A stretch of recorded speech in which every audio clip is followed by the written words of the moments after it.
मुर्डेश्वर पायंदळ दिंडी पंढरपूरसाठी मार्गस्थ रिसोड तालुक्यातील रिठद येथील दरवर्षीप्रमाणे याही वर्षी मुर्डेश्वर वारकरी पायंदळ दिंडी रिठद ते आळंदी ते पंढरपूरसाठी दिनांक 26 जूनला सायंकाळी 6 वाजता मार्गस्थ होत असून यासाठी हरिभक्तपरायण विठोबा बाभनाजी आरू, हरिभक्तपरायण नारायण बोरकर, हरिभक्तपरायण हरिभाऊ बोरकर त्यांनी पुढाकार घेऊन दिंडीमध्ये कोणताही खंड पडू दिला नाही।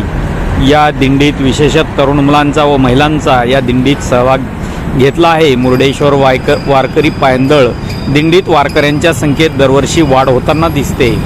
त्यामुळे विठुरायाचे दर्शन घेण्यासाठी आतुरलेले भक्त विठू माऊलीची भक्ती गीते व अभंग गात मार्गस्थ झाले आहेत। या वारकऱ्यांनी आपल्या शिदोरीची पाण्याची व्यवस्था सुद्धा सोबतच केली आहे।